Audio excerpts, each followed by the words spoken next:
नमस्कार दोस्तों, स्वागत है आपका अपने channel education by Mohit Sharma में। बच्चों, रिजल्ट को लेकर आप सभी परेशान हो रहे हो कि हमारा रिजल्ट कैसे बनेगा। तो रिजल्ट को लेकर एक अपडेट निकाला गया है जो मैं आपके साथ शेयर कर रहा हूँ। इससे पहले आपने अभी तक हमारे चैनल को सब्सक्राइब नहीं किया है तो चैनल को सब्सक्राइब जरूर करें, क्योंकि आगामी अपडेट आपको कंटिन्यू मिलती रहे। 10वीं और 12वीं की परीक्षा रद्द होने के बाद सभी अब इस फॉर्मूले का इंतजार कर रहे हैं कि किस आधार पर हमारा रिजल्ट आएगा। तो राजस्थान में ये पहला ऐसा मौका है जहां पर 10वीं और 12वीं दोनों की परीक्षाएं एक साथ रद्द हुई हैं। 10वीं और 12वीं की परीक्षाएं रद्द करनी पड़ी थी क्योंकि कोरोना की तीसरी वेव आने का खतरा था। तो अब इस सिचुएशन में रिजल्ट के लिए विकल्प तलाशे जा रहे हैं। बच्चों, आपको बता दें कि आपके रिजल्ट को लेकर विभाग लगातार बैठकें कर रहा है। एक्चुअली एक अपडेट निकल के आया है जो क्या कह रहा है कि 12वीं के मामले में सीबीएसई की नीति का इंतजार किया जा रहा है।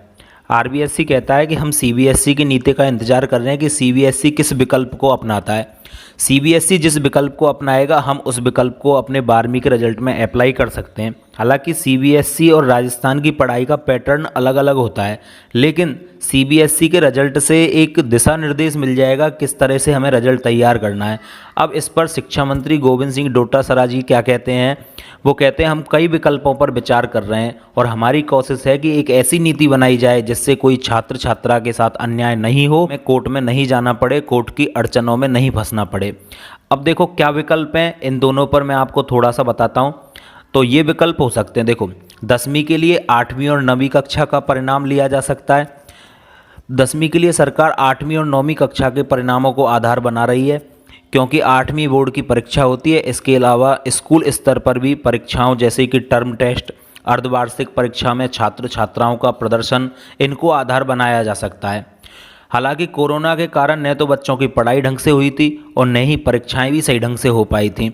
तो सीबीएसई की तर्ज पर 10वीं के बच्चों को यह विकल्प भी दिया जा सकता है कि वे ग्रेड से संतुष्ट नहीं हो तो इस सिचुएशन में वो कोरोना खत्म होने के बाद जब आप सेफ फील करोगे या गवर्नमेंट आपको सेफ मानेगी तब आपकी परीक्षा ली जा सकती है। अच्छा, मेन समस्या 12वीं के लिए उत्पन्न हो रही है। तो बच्चों, 12वीं का रिजल्ट जो है ना वो आगे के लिए आपको बहुत इंपॉर्टेंट होता है, क्योंकि 12th के आधार पर ही हमें आगे की पढ़ाई डिसाइड करनी होती है।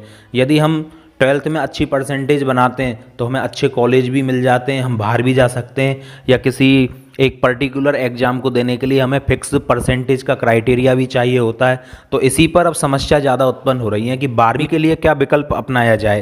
तो कई शिक्षाविदों के अनुसार बोर्ड 10वीं और 11वीं के बच्चों के प्रदर्शन को आधार बना सकता है, लेकिन इसमें समस्या यह है कि 10वीं तक छात्र कोई भी सब्जेक्ट साइंस कॉमर्स आर्ट नहीं लेता है और 12वीं की पढ़ाई संकाय पर आधारित है, यानी साइंस कॉमर्स आर्ट पर। अब ऐसे में 11वीं के परिणाम को आधार बनाया जा सकता है। इसके लिए 12वीं में हुई प्री बोर्ड की परीक्षा के परिणाम को आधार बनाया जा सकता है। अब इसमें समस्या ये है कि 12th क्लास में जो एग्ज़ाम होती हैं स्कूल लेवल पर या टर्म टेस्ट जो होते हैं आपके, कई बार क्या है 12th का बच्चा आईआईटी, जेई, नीट और कई अन्य कोचिंगों की तैयारी करने के लिए उन टेस्टों को गंभीरता से नहीं लेता है। अब इस सिचुएशन में उसके नंबर वहाँ कम आ सकते हैं तो उसकी परसेंटेज भी कम बन सकती है। तो एक समस्या ये आ रही है। अब इसमें एक सुझाव ये भी दिया जा रहा है कि इंटरनल असेसमेंट का दायरा बढ़ाना चाहिए, क्योंकि स्कूल में जो टीचर होते हैं उन टीचरों को हर स्टूडेंट के बारे में पता होता है कि वो बच्चा कैसा परफॉर्मेंस करता है, कितना इंटेलिजेंट है, कमज़ोर है, या किस तरह से वो परफॉर्मेंस दर्शाएगा।